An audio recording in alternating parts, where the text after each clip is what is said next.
For the latest film interviews, reviews, and everything making news in pop culture, subscribe to Film Companion now. In a strange coincidence, within 3 months, we have 2 Hindi releases about widows finding their strength and spine in the 13 days of mourning after their husband's death. Seema Pahwa's Ram Prasad Ki Tervi was the story of Ammaji, played by a terrific Supriya Pathak, who, surrounded by her children and grandchildren, negotiates with her own loneliness and takes charge of her life. Seema, who also wrote the story, used the funeral as a framing device to explore family dynamics, how old wounds fester over a lifetime, and the importance of fixing faulty notes. Ram Prasad was a music teacher. The film is a compassionate portrait of a sprawling family that, despite the scars, finds a way to sustain itself. In Pagglait, director Umesh Bhisht keeps the focus on the new widow, Sandhya. Sandhya is young, educated, she's a topper in English, and unlike Ammaji, curiously unmoved by her husband's death. It was a 5-month-long arranged marriage, and now she finds herself at a loose end, longing for Pepsi and chips while her husband's family gathers. We aren't told how Astik died, but his absence is a looming presence. As part of the elaborate funeral ceremonies, Astik is now symbolized by an earthen pot hanging outside the house, which incidentally is called Shanti Kunj, ironic considering how little peace there is. Like in Ram Prasad Ki Tervi, most of the action takes place in this large Lucknow house. The coming together of in-laws, nanans and taujis inevitably leads to comedy, clashes, gossip and drama. And in between the chaos and rituals of death, there is even a hint of romance.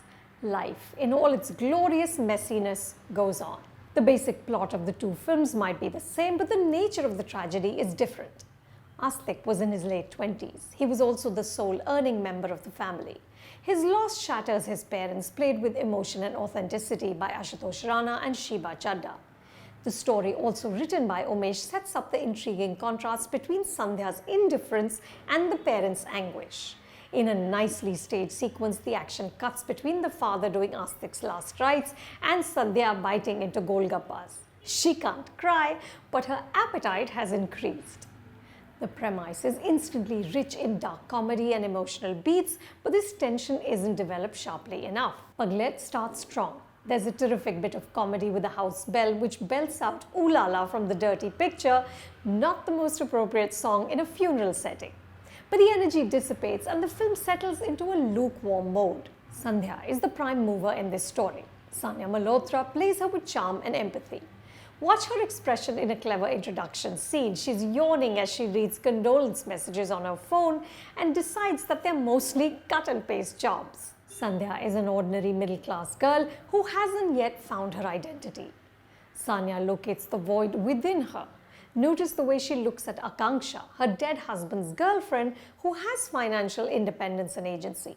Even Akanksha's perfectly manicured nails remind Sandhya of how mundane her own life is. And yet Sandhya, and by extension the film, doesn't dazzle because there isn't enough flesh on the character. We know that she's smart and that her conservative mother clipped her wings, but we don't get enough sense of her inner life. How did she handle her inert marriage and her husband, who was a stranger to her even after 5 months of sharing a bedroom? We know she hasn't yet adjusted to the Indian-style toilet, but had she made peace with his coldness? The film refashions the idea of the other woman, which is wonderful. Sandhya and Akanksha are strangers bound by their relationship with a dead man. But this fraught bond between them plays out at a superficial, sanitized level. The emotions embedded here don't land. Like Seema, Umesh also assembles a stellar ensemble cast, including Raghubir Yadav, Shayoni Gupta, Rajesh Tailang, Sharib Hashmi, and Jameel Khan. It's lovely to see these actors play against each other, but none of their characters pop out of the frame. What does stand out is Arijit Singh's Soaring Soundtrack.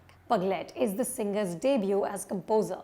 The songs, especially Dil Ud Ja Re and Thode Kam Ajnabi, are melodious and distinctive, and Phire Fakira, a mix of hip-hop and rap, is superb.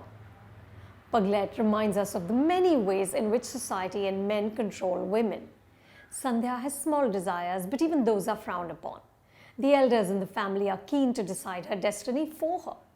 Pagglait reworks the meaning of the word. It becomes an aspirational state, suggesting a woman crazy enough to break the rules and take on the world. which reminded me of the way in which Anvita Dutt's feminist horror drama Bulbul made a churel inspiring. Pagglait doesn't quite hit those high notes. It's well-intentioned but lightweight. You can watch the film on Netflix India.